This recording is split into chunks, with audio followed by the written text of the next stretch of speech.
Nah ini nggak boleh lagi, pokoknya dibawa ke pemimpinan di Jawa Barat, bupati, wali kota, camat, lurah, sampai para tingkat RT RW-nya tidak boleh lagi melakukan pembiaran. Assalamualaikum teman-teman. Wow, rupa-rupanya ada orang nih yang sok jago ya. Hercules ya, seorang ketua Ormas Grip Jaya. Ini ngancam Kang Deddy Mulyadi teman-teman. Ya, jadi berita ini saya dapatkan dari Tribun ya, dengan judul seperti ini. Ultimatum Hercules ya, siap geruduk ya gedung sate, bawa 50.000 massa hadapi Kang Deddy Mulyadi. Dan Bang Hercules mengatakan polisi nggak akan bisa bubarin. Wow, subhanallah. Ya seakan-akan bisa melakukan sesuatu apapun ya di negeri ini. Dan kita akan lihat nanti teman-teman ya, jawaban yang begitu luar biasa dari Kang Deddy Mulyadi. Ya sama sekali tidak gentar, sama sekali tidak bergeming. Bahkan Kang Deddy Mulyadi ini menanggapi dengan sangat santai. Ya, tidak hanya Kang Deddy Mulyadi teman-teman, ada juga tokoh ya penting, salah seorang purnawirawan ya, mantan jenderal, ya mantan Panglima TNI kita, ya Pak Gatot juga itu ikut berada di belakang ya, barisan Kang Deddy Mulyadi. Dan secara khusus juga ya warga Jawa Barat ini, rupanya mereka ini ya saling kompak ya bahu membahu untuk melindungi Kang Deddy Mulyadi. Dan ini sangat menarik untuk kita simak video dan beritanya teman-teman. Sosok Hercules yang diklaim perintahkan Rasman Ultimatum Deddy Mulyadi tak usik GRIB Jaya. Sosok Hercules diklaim memerintahkan pengacara Rasman Nasution untuk memperingatkan Gubernur Jawa Barat Deddy Mulyadi agar tidak mengusik GRIB Jaya. Rasman Nasution menyebut bahwa ia mendapatkan perintah langsung dari Ketua Umum Rasman Nasution, teman-teman ya.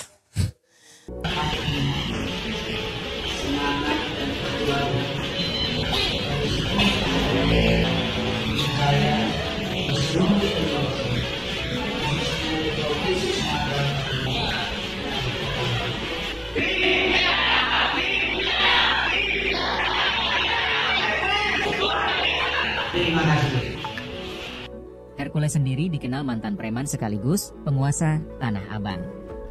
Hercules sudah lama absen dari dunia preman. Tepatnya usai preman ngancam bulan seorang atas kasus gubernur penguasaan lahan pada Maret 2019. Selepas itu ia diketahui memulai peruntungannya di dunia bisnis. Oh itu biasa lah, kan kita ini pemerintah menjalankan tugas untuk menjaga investasi berjalan dengan baik, rakyat bisa bekerja, rakyat bisa sejahtera. Tugas saya itu, saya tidak akan pernah mendengarkan ancaman dari siapapun.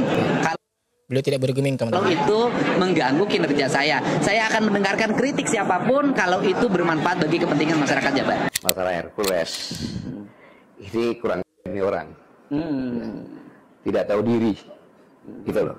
Dia merasa paling hebat. Kalau udah pensiun nggak ada di mata kirinya dia tuh, nggak dianggap itu, ya kan? Purnawirawan, pasti Tioso itu purnawirawan baret merah dari Kopassus. Bintang 3 dari Tanjung Dar. Saya juga purnawirawan. Tidak kau anggap kau ngomong seenak perutmu saja itu. Ingat, kau dulu TBO. Kau bisa ke Jakarta kau pakai apa? Gas ya. Sudah purnawirawan juga yang bawa kamu ke sini. Kok ngomong seenaknya kayak gitu? Tidak sopan. Sudah jadi raja kok. Kamu itu kan preman. Memakai pakaian ormas. Saya bisa buktikan. Kau itu preman. Ya. Grip Jawa Barat mengatakan kalau ingin didukung oleh Grip, pertama mencintai dulu Grip, baru mencintai rakyat. Pakai dong otakmu. Gubernur, bupati, wali kota itu harus mencintai rakyat dulu karena dia mendapat rakyat, karena milih rakyat, bukan Grip. Preman itu. Kan sama gitu loh, cuman pendekatannya adalah kalau di Satgas itu ada unsur TNI-nya. Kan karena unsur TNI-nya kan untuk apa? Membangun harmoni antara kedua-duanya ketika melakukan penindakan TNI dan Polri pada sikap yang sama.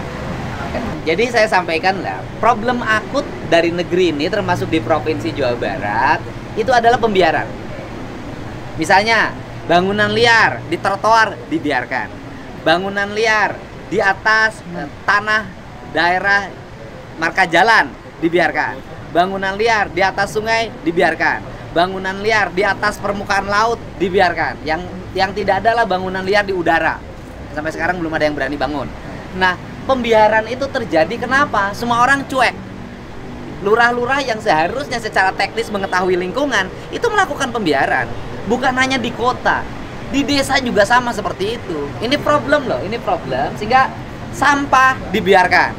Semua aparat ini membiarkan secara teknisnya. Untuk itu mulai saat sekarang tidak boleh lagi ada pembiaran tuh. Kapan sih kita ini ribut? Kalau ada peristiwa. Kalau ada banjir baru ribut. Kalau ada kebakaran baru ribut. Nah kalau kayak sekarang nih sudah ada peristiwa kriminal, baru ribut ngurusin persoalan kependudukan. Harusnya ini nggak boleh terjadi kalau sejak awal pemerintah cepat tanggap menyelesaikan berbagai problem yang terjadi di lingkungan. Urusan KTP di wilayah Cimanggis ini kalau sejak dulu diberesin, nggak akan ada peristiwa pembakaran, nggak akan ada konflik pertanahan, nggak akan ada. Ini karena dibiarkan. Orang bangun di tanah negara itu dibiarkan, padahal dari dulu kalau memang itu melanggar dan itu tanahnya bukan miliknya, harusnya ketika meletakkan batu pertama ditanamkan harus sudah ada tindakan. Ya kita dibiarkan. Sekarang orang sudah punya anak cucu ada di situ, kemudian hari ini baru kita ngeh. Nah ini nggak boleh lagi. Pokoknya dibawa ke pemimpinan di Jawa Barat, bupati, wali kota, camat, lurah, sampai pada tingkat RT RW-nya tidak boleh lagi melakukan pembiaran terhadap berbagai pelanggaran di lingkungan. Untuk Satgas anti premanisme sendiri di wilayah sudah berjalan atau bagaimana? Sudah berjalan. Kemudian dari sisi pembiayaan tuh tadi kami sedang merumuskan teknik pembiayaannya, ya kan? Dan karena ini kan Satgas terpisah dengan pembiayaan Polres, terpisah dengan pembiayaan Kodim. Nah sehingga kami lagi merumuskan pembiayaan untuk setiap kabupaten kota. Kan operasionalnya harus ada pembiayaannya, ada poskonya, ada mobil operasional tambahannya. Kan ini yang akan ditata oleh kita. Nah ini pembiayaannya tidak bisa dilaksanakan kemarin karena ini harus masuk di komponen perubahan anggaran, kan gitu loh. Kalau kemarin kan pergeseran tuh di perubahan anggaran ini, sehingga Kepala Kesbangpol Provinsi Jawa Barat tadi sudah saya kasih arahan untuk segera membuat rencana kerja dan rencana biaya untuk aksi, walaupun pada teknis di lapangannya sudah jalan. Anda bisa lihat jalannya apa. Jangan hanya melihat bahwa ada kasus di Depok hari ini. Lebaran kemarin itu sudah nurun, itu tanya lurah-lurah yang minta-minta THR sampai ke perusahaan sudah turun total. Tindakan-tindakan pemerintah, aparat sangat cepat menangani. Kasus di Bekasi berapa orang yang ditahan, di Kota Bandung berapa, kemudian di tempat lain. Artinya bahwa dari sisi pirit itu sudah mulai menurun. Nah, penurunan ini juga kan akan menimbulkan eskalasi orang ketidakpuasan. Eskalasi ketidakpuasan ini akan mencari celah untuk melakukan manuver, kan gitu kan. Saya paham yang begini. Untuk itu bahwa problem yang terjadi bukan ketidakefektifan Satgas, justru mereka lagi mencari celah ruang manuver agar menjadi eksistensi dirinya tetap diakui. Saya ada nih. Ini kan model-model gini ada. Sama dengan orang ketika teman-teman di kepolisian memahami terorisme. Kan ada Satgas terorisme. Kan tetap bom tetap ada. Kan tidak berarti bahwa tidak efektif. Bisa jadi kalau tidak ada Satgas terorisme, bomnya lebih gede, korbannya lebih banyak, kan gitu loh. Kan tadi udah banyak bahasnya soal penghuni yang tinggal di Depok ya. Kalau soal ormasnya sendiri nih Kang, tanggapan itu sendiri dari Pemprov gimana sih Kang? Maksudnya kan mereka berarti berani melawan pihak aparat keamanan kan, dan itu meresahkan masyarakat. Iya, yang pertama bahwa kita ini kan bicara persoalan premanisme. Karena kita bicara premanisme, kita bicaranya premanismenya, bukan kelembagaannya. Karena kita bicara premanisme bukan kelembagaannya, maka tindakan-tindakan premanisme yang dilakukan oleh siapapun dan atas nama apapun harus dilawan oleh negara. Tapi ormas terkait nih, kan dasar identifikasi ya ormas yang terlibat ini ormas lembaga dari mana? Nah dari Pemprov sendiri akan ada sikap gak sih buat ormas yang terkait sendiri? Pertama bahwa tindakan itu kan sifatnya perorangan, ya kan, bukan kelembagaan. Karena tindakan itu adalah sifatnya perorangan, maka hukumnya menjadi hukum perorangan, bukan hukum kelembagaan. Saya berikan contoh misalnya, ketika ada pegawai dinas melakukan tindakan bertentangan dengan hukum, kan tidak berarti dinasnya dibubarkan. Kan kita bicara itu dulu. Kecuali kalau dinasnya itu sudah menyatakan diri, kan itu beda, kan itu sangat berbeda. Selama bahwa itu tindakannya tindakan perorangan bukan kelembagaan, maka yang bertanggung jawab adalah tanggung jawab perorangan bukan kelembagaan. Berarti nggak akan ada teguran langsung ke ormas terkait ya? Ya kedepannya paling diajak bicara semua kelembagaan gini. Tujuan dibangunnya ormas apa sih? Tujuannya dibangunnya ormas itu kan mengkonsolidasi, kemudian mengorganisir orang untuk memiliki tujuan dan visi yang sama. Pasti tujuan dan visinya baik, di ADRT-nya pasti baik.